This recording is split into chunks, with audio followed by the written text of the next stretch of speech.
Live from Cool Boys Central. You're the boss now, man. I'm boss up here. From bat tips to bat nips, we are just cool boys revisiting Batman, the animated series, and wearing hats. This is Batman and Beyond, a Cool Boys podcast. I see Batman and Beyond. Greetings, Cool Boy Nation, and welcome to another installment of Batman and Beyond, a Cool Boys podcast. I'm Ballard. And I'm Steve. So cool. Tonight's episode is Almost Got 'Em, directed by Eric Radomski and written by Paul Dini. This episode came out on November 10th, 1992. And the villains of this episode are the Joker, Harley Quinn, Two-Face, Poison Ivy, the Penguin, and Killer Croc? Maybe, kinda not really. What about Catwoman? Is she a villain or just on the Rogues Gallery? No, she's not a villain. She's definitely not a She's hero. just darker shades of gray. That's about it, you know? In this episode, I guess she's a hero. She's totally a hero in this episode. She's super cool. Mm-hmm. Wikipedia says the Joker, Killer Croc, the Penguin, Two-Face, and Poison Ivy all meet at a poker table, each telling a tale of times when they almost defeated Batman. At the same time, Harley Quinn is about to kill Catwoman after she rescued Batman from the Joker's electric chair, and Batman must save her.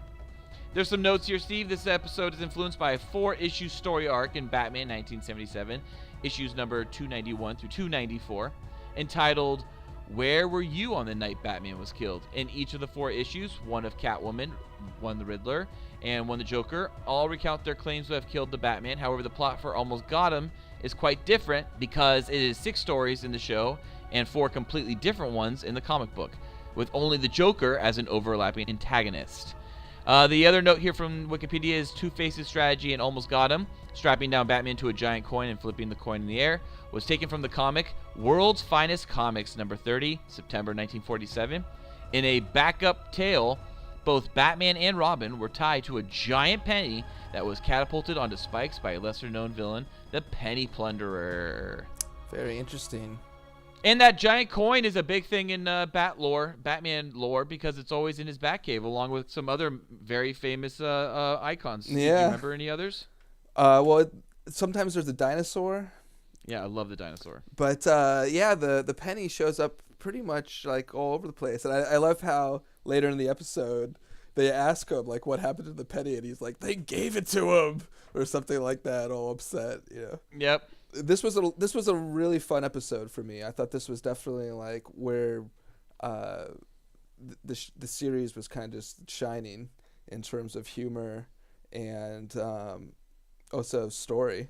You're right, Steve. And this story is incredibly told through this wonderful framing device of having all of Batman's rogues playing poker together, right? More rogues in one place in an episode ever before than we've ever seen. Yeah, I mean, the strange secret of Bruce Wayne was Two-Face, Penguin, and Joker, but this one it just adds Killer Croc, kinda. Poison Ivy. I love how they're just showing that they all hang out, you know. I guess maybe because they all hang out in Arkham, so they're all like just kind of friendly to each other or something. Yeah. But it definitely is fun.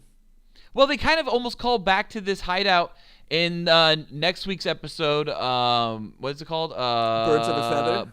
Birds of a Feather, yeah, where Penguin's like coming back from like being in prison. He's like, guys, where are you? And he's like looking around the hideout for them. Yeah, that was funny. And then Batman's there. But this is a great episode, and the storytelling is wonderfully told by Eric Radomski. Once again, a huge contributor to the style, the coloring, and the actual like what they call it, Art Deco, Dark Deco, right? When they did like super like noir imagery with like. We talked about this a few episodes ago. I feel like the storytelling is Paul Dini, but Yeah, but Eric's directing this. Yes, for sure. And this episode uses his style that he developed, the painting light colors on black paper, so heavily. Like the backgrounds of this are so well silhouetted. I love how it starts off with the Joker just dealing cards again. They're just going with the fact that he's the dealer from previous episodes. Yeah. Yep. He's got the skills to pay the bills. You're right, Steve. But it's also really well done because all you're watching is their hands, and you're just hearing them talk. Mm-hmm. And that's something that maybe was written in the script, but definitely required direction to be able to be pulled off. So I think Eric Radomski is the real hero here, not Paul Dini. Oh, really? So are we going to argue back and forth on this? I feel like it started already. Well, I think both. This is both. Key people at their prime, just having fun with the series. This is their 46th episode in production, and so they've gotten used to the flow, and I really like this episode. I like how they established the characters with even Pamela showing up, Pamela Isley, Poison Ivy, and she comes in and she fucking kicks Batman's ass like right away as well. He's Killer Croc, but that's Batman in there. She fucking beats the fuck out of him, and then she goes and sits down at the table, and then Harvey pretty much brings up right away. They have this bad chemistry and this horrible history together. I love the line that he says, half of me wants to strangle you, and they're like, what's the other half? And he's like, the other half wants me to hit you with the truck. Yeah. I think that's probably the only time that both sides of him agree on something. Does that have to be the case? Do they have to not? Does I both sides have to always be disagreeing? They're in disagreement. Yeah, Just because they're the duality of themselves or whatever. One has to one's the good boy and one's the bad boy. One's the positive, one's the negative. Something like that. He's Two-Face. Well, I loved that they mentioned their storyline from Pre-Poison. Their previous history. Yeah, that was really cool. And then I like how essentially you see Killer Croc in the background beat the fuck out of some dude who's sleeping, which then if you get to the end of the episode, you're like, okay, so that's Batman beating a sleeping man. But then you realize that sleeping man is an undercover cop. So this undercover cop just got his ass kicked by Batman out of nowhere in the background. Well, he has to, keep up the ruse. I guess. So cool. But yeah, I like how each story is, kind of self-contained until it kind of gets to, obviously the last one where it's building onto Joker's story. But I like how basically, Poison Ivy's each gets their own flashback besides Killer Croc, and that's also probably kind of a nod to the fact that later on too, that he is not the Killer Croc and that it's Batman. Yeah, I kind of noticed that too. Yeah, he's the only one. The other thing that I thought was kind of interesting was just that, once again, I guess that maybe Killer Croc and Batman have kind of the same sort of frame, but Killer Croc, Batman's able to transform himself so much into the character. Oh yeah, well we've discussed it that he has a closet or a wardrobe full of every disguise, and then he has the Mission Impossible mask making thing. What I wonder is how does he get rid of space? How did he do negative on his own face? Open up his jawline? I don't know how Batman I think did he's that part. using the Clayface stuff. The Renew You, yeah. Oh yeah, that's what it is. Yeah, it was Renew You. Yeah, he's taking advantage of the Operation Paperclip. Mm-hmm. Yeah, it is great. I liked all the little vignettes. They were all nice little vignettes because in the reality they were all just 4 different stories or whatever. What was 6 different stories of Batman and just a whole bunch of just short episodes. Because the reality is not one of their endings is any more tragic or more daring situation Batman had ever been in than any other episode we've seen. I mean, Joker had him on a fucking roulette table not too long ago, a giant roulette table that almost killed him, and all Batman could do was throw a grenade into fucking Joker's mouth to save his day. Or the giant Joker mouth. Yeah. That was pretty fucking intense. I did have a note on the Poison Ivy story that she seemed to be the only one kind of interested in unmasking him.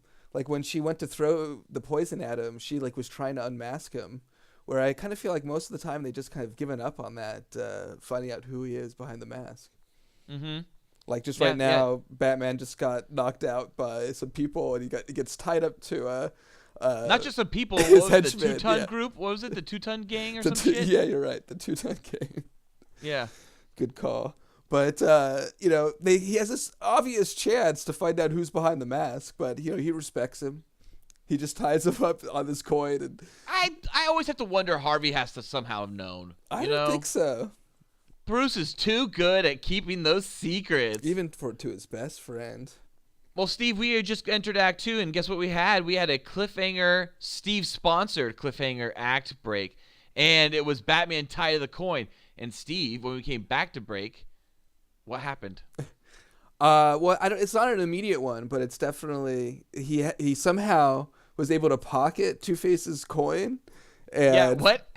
like, I don't know how that happened. How'd Batman get Harvey's coin? Yeah, but they like show Harvey has it, and then they all of a sudden Batman has he's it. just so quick, amazingly. But yeah, and Harvey realizes it, or Two-Face realizes it immediately that he doesn't have his coin, and it's like, oh fuck, we need to get this thing going now. And he almost kills him. I guess he does. He almost got him. I'm gonna give it to Two-Face. You know who did get him though? You know who actually did get him in this episode? Batman kills 2 of the 2-ton gangs when he throws the fucking giant penny on them and it crushes them. They're That still was alive. fucking violent. They don't show him alive, do they? I thought The 2 guys in the black outfit, I don't think they showed him you're alive. right.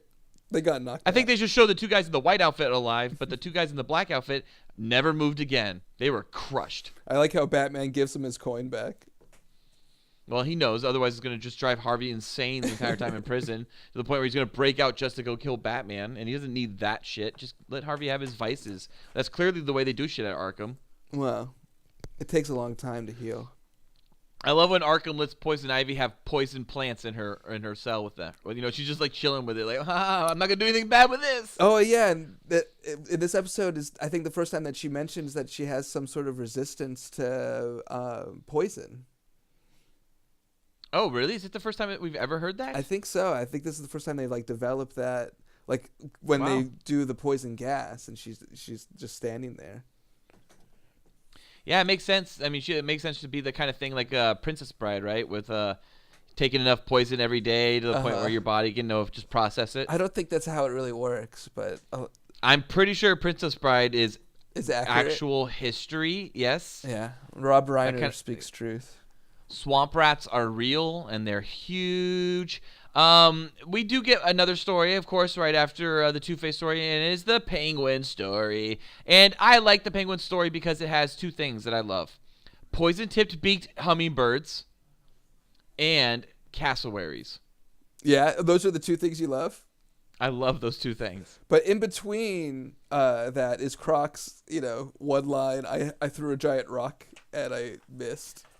Which Yeah, whatever. I thought it was kind of funny that they were playing. He was playing him so dumb because I didn't think the Croc really was that dumb.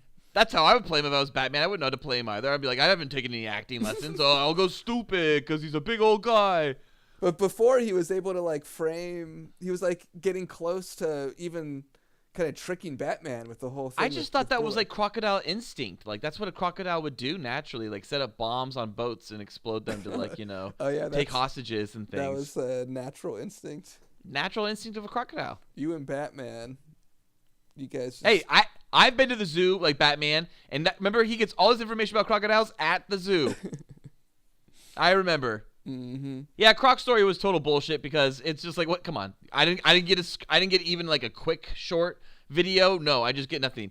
But yeah, we do get the penguin. Are you excited? And we have those poison tit beak hummingbirds, Steve. Who, if you know what, if they touch you with their beaks and scratch you, 1 or 2 is not so bad. 3 or 4, shut the door. Oh, 5 yeah. or 6 or more, and you're fucked. Mm-hmm. So what does Batman do with one of these poison tit beaked hummingbirds? He stabs a fucking endangered cassowary. Well, he's being attacked. The cassowary is a beautiful, beautiful bird that should not be attacked, and Batman should have known better. I love cassowaries. I fucking do. I really do. And, Are you gonna write? You should write the producers. well, they don't care about me. And San Francisco Zoo has a cassowary, and it is so fucking sick to see them. It's like looking at a dinosaur. It really is. It's like, wow, that fucking thing is just so crazy. Wow. So he used water to stop the hummingbirds. Yeah, I don't understand. I guess hummingbirds can't swim in showers. And then he just gets attacked by that creature. What Cassowary, Steve. cassowary? Is that what it's called? Cassowary. Cassowary. Oh, cassowary, baby. All right. Say it a few more times. Woo! Cassowary. Ow! Ow! Cassowary. Woo-hoo! he stabs the fuck out of the cassowary. Look at that. Boom! He stabbed the shit out of it right there. With an and it limps bird. away. It's like, well, you got to show a little bit of dominance. Okay, Penguin said scratches, right? Mm-hmm. He straight up stabbed it. Mm-hmm. I'm pretty sure all of this poison in this fucking poison tip beak hummingbird was right released there. to this cassowary. This cassowary probably died. Oh, Batman killed this fucking thing. man. I don't want to think about that. Oh, Penguin story. That was a pretty hard one to watch. I thought it was really, really intense. Almost got him. Almost got him. I love how everyone gets a titular line, even at the end with Catwoman. She finishes it off with like, almost got him. But hers is so different. I like with Catwoman that they're just like straight up like referring to like, gotta save your kitty, Batman, and like. Mm-hmm. I don't know. It's just very, very sexual with the way they describe Batman and Catwoman. Pussy. Yeah, they I think they probably started with pussy and they just like couldn't. They're like, all right, let's just keep calling her Kitty. Hey. Pussy, Steve. Pussy, pussy, Steve. Pussy. I love. Finish your pussy Joker's comment, story. Steve. I love Joker's story. Next, we get Joker's story, and Joker's story is cleverly done as late night Gotham Live at gunpoint, clearly, with you essentially watching the television episode of late night Gotham Live with Joker hosting. Oh, it's great. It's total. I love his.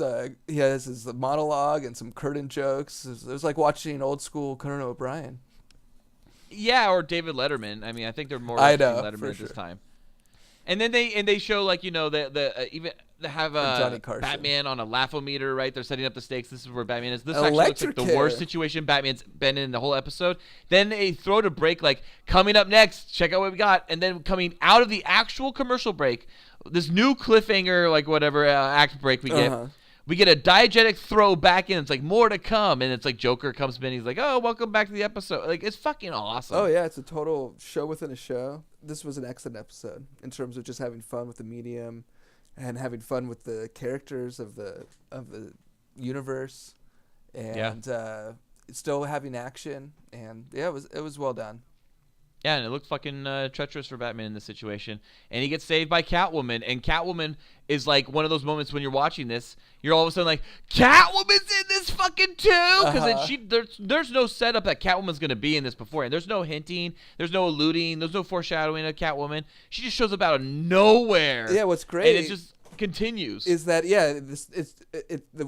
this episode set up to be just like a vignette episode where each a story is just self-contained, but which really, it is up to a point. To a point, but except for Joker's, where it turns into this thing of like, oh no, this just happened. It's not something that happened in the past where I almost got him. This is his ongoing. I'm still gonna turn Catwoman into cat food, and I'm still messing with Batman by killing his kitty. I thought it was just a good little twist that this was a good episode. Definitely, yeah. And then I love how though when they're at the poker game, right after all is said and done, with the late night Gotham Live, it's like Killer Croc's like kind of just like, so what happened next? And like, which is Batman, right? Interrogating. And then Joker's just like, well, here's literally everything you would need to know. Like address, what time, exactly location, which room. It's like, it just gives up all the beans. I feel like just like what happened in the last one when he dressed up like the villain, and he's like, and so you just have to tell me how you did it. He's like, oh, I put it in locker B46. Oh, yeah. The Josiah Wormwood episode, right, with, like, Baron Yosek. Yeah, and Batman was pretending to be Baron Yosek. He's like, tell me, Josiah, what are you planning to do now that you have... oh, well, it's in locker 3A at the train station. Code is this, and I'm going to plan on getting out of here on the 9 p.m. train, But I liked when... Central City. When Joker was telling them what he was going to do, they all seemed shocked. They were all kind of like in shock that he was going to turn Catwoman into cat food. Yeah, That's what I felt like. Okay. No? Nope. Oh, okay. Pretty gross, Steve. Pretty gross. What's pretty gross? That you went there with that thought process. That they were shocked? That you were shocked. No, that they were shocked. I was trying to say that the other villains were like had their mouths agape. They were like, What? Like when he was telling them what he was going to do next to Catwoman. Oh, okay. I get what you're saying. Very cool. The other thing is that I thought I heard Bruce's voice when Joker wins the hand. He does. Yeah, he does. He dives in. He's like, yeah, all right, Joker.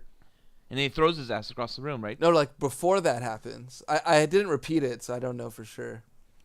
But I swear I heard his like Kevin Conroy's voice come out when Joker cheats and wins the hand. Wait. Kevin Conroy is not the voice of Killer Croc. Okay, so it's Aaron Kincaid is the voice of Killer Croc. So you're saying that they intentionally had Kevin Conroy voice a line randomly to be like, oh, he's slipping in the character. That's what I swear I heard Bruce's voice. I swear that didn't happen. Okay, so should we like pause? You're gonna have to now? go back right now and listen to that because I am calling you out. All right. Well, this is a big deal. If this is a big deal. If this is even more brilliant, you realize of Eric Radomski to be able to do this. I'm you have going to realize. back.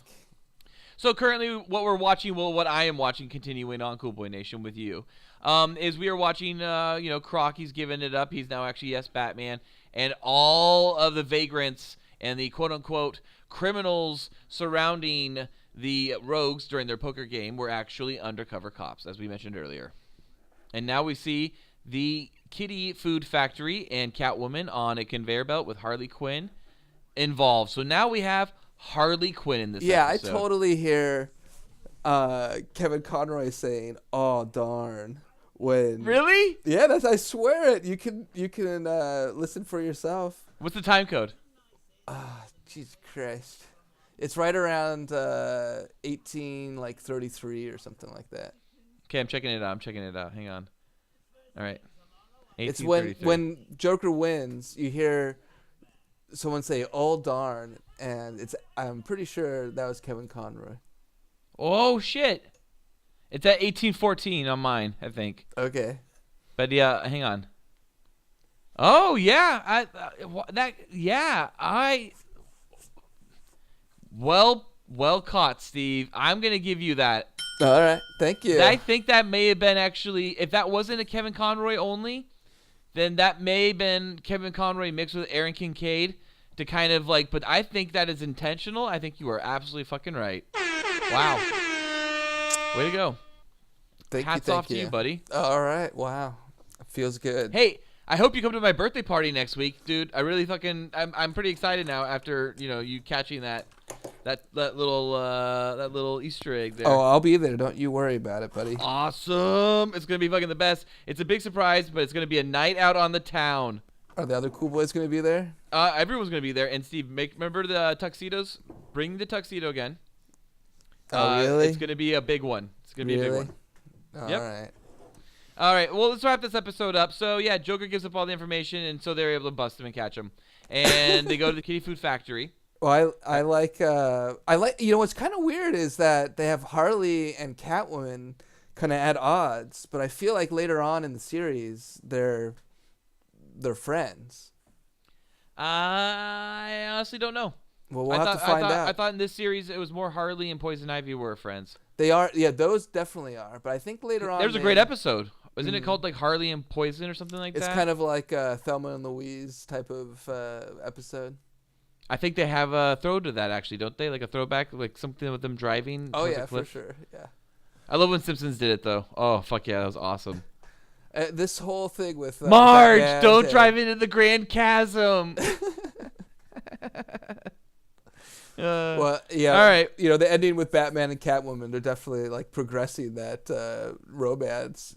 Well, it's great because Batman's still being the tease while Bruce still wants to like hook up. So Batman and Bruce are destroying their own ability to hook up with Selena Kyle / Catwoman. Oh, she just wants him more. The harder he plays, and he's like trying to be like, no, I'm not interested in you, but maybe you should check out this guy Bruce. And she's like, that guy that's really Bruce is cool. Wink, wink. Mistletoe is deadlier if you eat it. I just have one question for you, Steve, about this episode, and then I want to give us our boys up, and then I want to give our boys. All right. Steve, where was Robin? It's a good question. He's missing out. They don't like him. I think they just prefer not to have Robin. Well, obviously, this was a 5 out of 5 boys for me. I think I couldn't have stated that more throughout the episode. It was visually magnificent. It was great cinematography. It was great storytelling. I loved how they were able to weave all these rogues together into one episode that didn't feel bloated. What's kind of funny is that this poker game seems very planned. So Joker, while... Maybe Killer Croc set it up. I don't know. I don't think so. This seems like a common, planned poker night, and in the middle of it, and Batman, I guess, knows about it. He knows that there's this planned Of course poker he knows night. about it. And, but Joker, after doing all this stuff, after electrocuting Batman the night before, and, is about to kill Catwoman, he's going to go and play some cards with the boys real quick. It's funny. Yep, five boys for me. If I could give more, I would. This was on my top list. We were talking about as our favorites. We're definitely hitting a good stride, I feel like, right now with the episodes. I would say we have cool. great bat stuff coming. I'm excited. And beyond. Great bat stuff, Steve. Great bat stuff. Cool Boy Nation, tune in next week. Same cool bat time. Same cool bat channel.